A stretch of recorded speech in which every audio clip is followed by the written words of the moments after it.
नमस्कार दोस्तों, स्वागत है एक बार फिर से भारत के संविधान को लेकर इस एक और एपिसोड में, एक और वीडियो में। दोस्तों, आज हम बात करेंगे सरकारी लोक सेवाओं का, जो सरकारी नौकरियां होती हैं उनके बारे में। हमारे कॉन्स्टिट्यूशन में क्या प्रावधान किए गए हैं, क्या व्यवस्थाएं की गई हैं, उस बारे में हम बात करेंगे।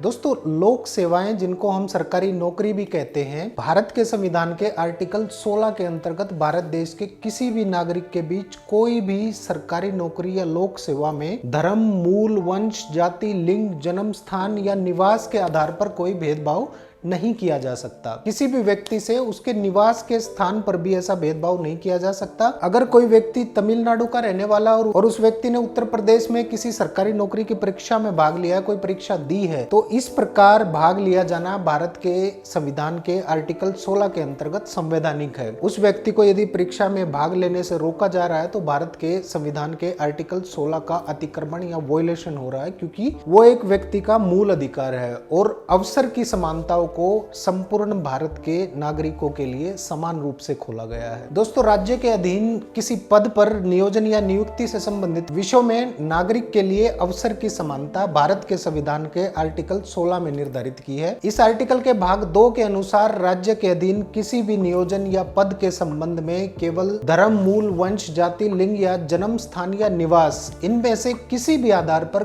कोई नागरिक अपात्र नहीं हो सकता। भाग 4 राज्यों को सरकारी सेवाओं में पिछड़े वर्गों के लिए पदों के आरक्षण की शक्ति प्रदान करता है। संविधान के 73वें संशोधन के द्वारा, जिसे 1995 में किया गया था, इस अनुच्छेद के अंतर्गत एक खंड और जोड़ा गया था जो भाग 4/1 कहलाता है। संविधान के 81वें संशोधन अधिनियम 2000 द्वारा अनुसूचित जाति एवं जनजाति के वर्गों के लिए सरकारी सेवाओं में पदोन्नति या प्रमोशन में आरक्षण करने की शक्ति प्रदान की गई है। दोस्तों, भारत के संविधान के आर्टिकल 16 के बारे में जानकारी लेते हुए या उसका अध्ययन करते हुए हमें इस बात का ध्यान रखना चाहिए कि इस अनुच्छेद के अंतर्गत, इस आर्टिकल के अंतर्गत केवल राज्य के अधीन नौकरियों में अवसर की समानता का अधिकार प्रदान किया गया है। गैर सरकारी नौकरियों में या प्राइवेट क्षेत्र में किसी प्रकार का कोई अधिकार प्रदान नहीं किया गया है और ये संविदा संबंधी सेवाओं के मामले में भी लागू नहीं होती। जो कॉन्ट्रैक्ट बेसिस जॉब होती है, कॉन्ट्रैक्चुअल जॉब होती है, उनके ऊपर भी लागू नहीं होती।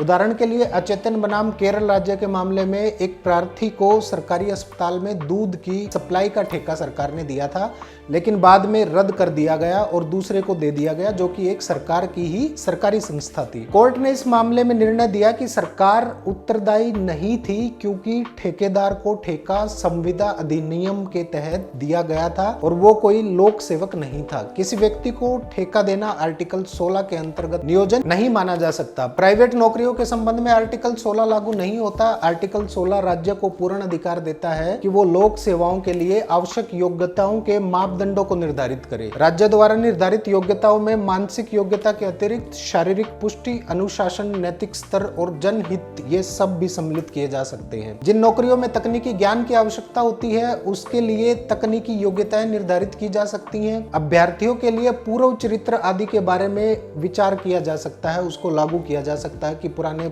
नौकरी पे आने से पहले या ज्वाइन करने से पहले या अप्लाई करने से पहले अभ्यर्थी जो था, एप्लीकेंट जो था, उसका चरित्र क्या रहा है। और उनमें अनुशासन बनाए रखने के लिए आवश्यक नियम भी बनाए जा सकते हैं, लेकिन शर्त यह है कि चयन की कसौटी मनमाने ढंग की ना हो, केवल निर्धारित मापदंड और पद नियुक्ति में युक्तियुक्त या रीजनेबल संबंध होना चाहिए।